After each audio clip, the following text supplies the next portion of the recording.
God, it feels so good to finally say that again. And in case you didn't notice, I am back in Japan. What? So if you pay attention to any of my social medias, you know that I've been traveling a lot these past few months. So what I like to do while traveling is read a variety of manga. So I came across this one manga while I was reading just literally any random which one, and I have a lot to say. While reading a variety of manga, I came across this one little unique boy that talks about a very modern subject. Now, we all know streamer houses. Come on. Team 10 House, OTK, offline TV, and we can all imagine what really goes on in those houses.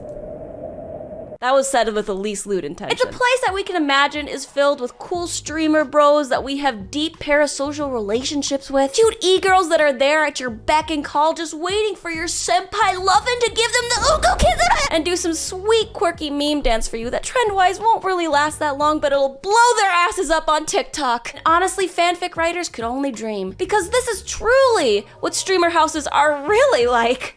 Right? Well, I can promise you it is. And how do I know? Because I read it in a manga, of course, and not just any manga. I read it in I fell in love, so I became a live streamer. This is the translated title, by the way. And it is literally quite what it sounds like on the tin. Except, you know, kind of really. But before we begin, I am extremely lucky to thank today's sponsor, Genshin Impact. Genshin Impact is an open-world action RPG that is available on PC, Android, iOS, and PlayStation 4 and 5. A magical world where anything is possible, especially when you have 7 different elemental powers to choose from. Now, I am obsessed with Genshin, and one of the main reasons is because of how vast and beautiful its open world is. I love finding new and hidden areas where I can just scope through everything, find every treasure chest, do every puzzle, and that's why I especially love the new 2.8 update that comes with an event called Summer Fantasia, available from July 13th to August 24th, where every day you can collect new items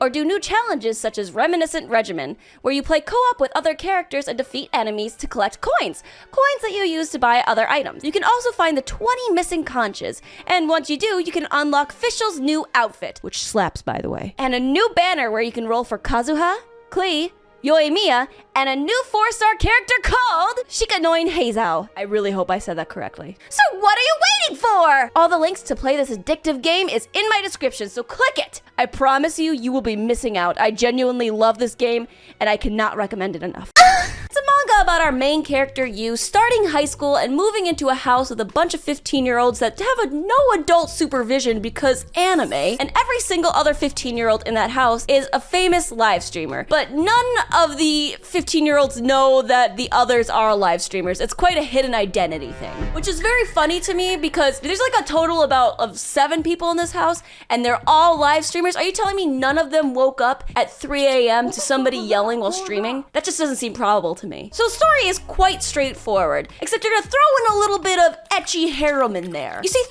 of the people living in that house are 15-year-old girls. There we go. And they really do not shy away from showing you the ecchi essence of this manga, because literally within the first few pages, you see a half-naked 15-year-old girl. FBI, this isn't what you think. And also, let me just say, our main character is also a live streamer, but from what I've read, they really don't get into it that much. It's really more of like the other characters that are most noticed for. And to be fair, from what it sounds like, our main character only just kind of live streams himself and just kind of talks. And compared to what everybody else does when they're streaming, the main character sounds a little boring. Like, for example, with what they stream, we have our huge titty VTuber, our moe-voiced female who acts cutesy and is really just chatting with everybody, our guy who roleplays a fantasy character and makes you cringe every time he's on any page. And just to add to the cringe, this 15-year-old got a f***ing tattoo of his guild symbol on his arm. This is why 15-year-olds shouldn't get tattoos. I don't even know if they can. So like I said before, there are 3 main love interests so far that I've read. I've read just a few volumes, okay? There are 3 main love interests that live in this house. One of them is Arasugawa. Now, Arasugawa comes off as very sweet, studious, the kind of she's the daughter of the principal. But in reality, she's a hardcore FPS cosplay streamer. And the story only kind of begins a few chapters in when our main character stumbles into Arasugawa's room while she's streaming and screaming, by the way. I do not understand how people how do you not know the identity of your, she is like a mega famous streamer, which also makes me beg the question is, this is what she looks like when she's streaming.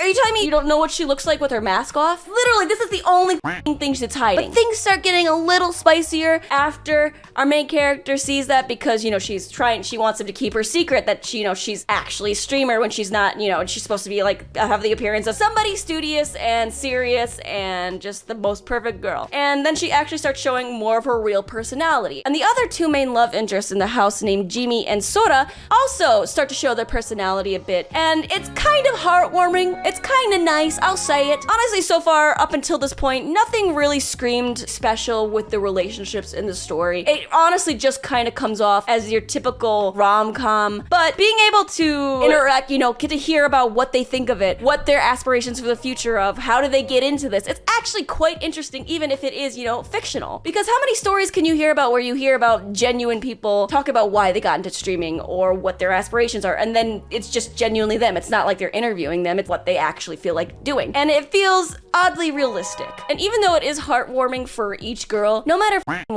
what, none of them even compare to Arisugawa, my little tsundere, sweet little bitch. Especially there's a character, I really genuinely do not understand Jimmy. I do not understand this bitch. Like, for example, there's this one scene where all three girls are in an onsen because, of course, so they're naked. And Jimmy is just like, oh, Arisugawa is so perfect, I have to find something where I feel I have something better than she does. And then she looks at her, Arisugawa's vagina, and then she just looks smug. Like, what the f is her vagina? Why would you feel better about yourself because of this girl's vagina? I do not understand. Is this some foghorn leghorn type shit? What did her vagina? Can I explain this? When I'm in the onsen with my girls, the last thing I'm looking at is their vagina. I'll tell you that much. And that's just one of many more weird shit that she does. Like, I just don't get her character appeal. It just makes no sense.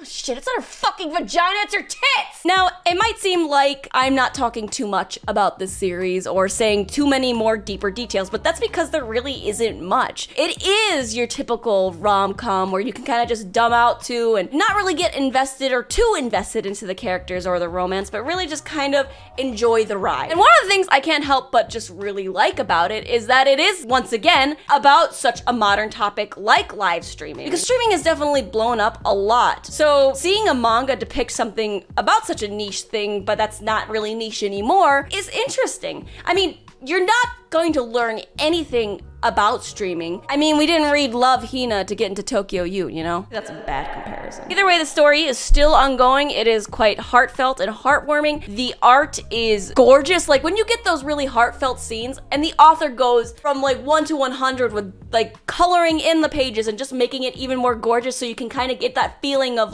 that moe excitement feeling of oh, the character. So suddenly the main character is reaching over and then, he's picking something up.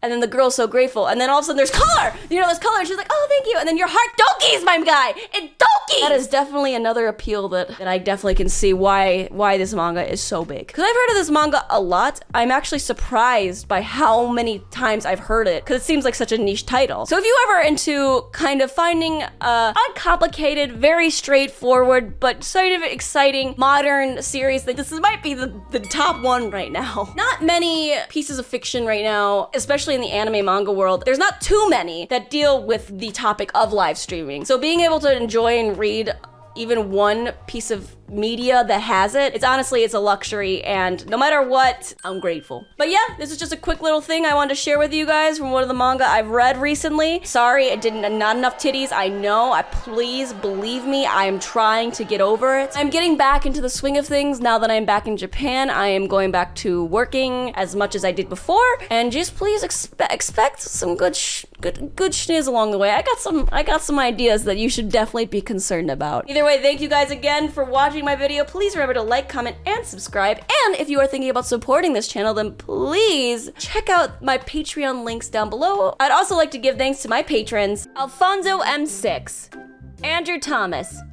Briston Bulkswin, Charlo Tan, Dixie, Eric, Firkin, Gunny, Imaginary, Jory, Joshua, Colt, Lee, Mohandis, Nancy, Noah, Payne, Rasco, RPG Hen, Sis, and 0 frost. Either way, thank you guys again, and I'll see you soon. Bye.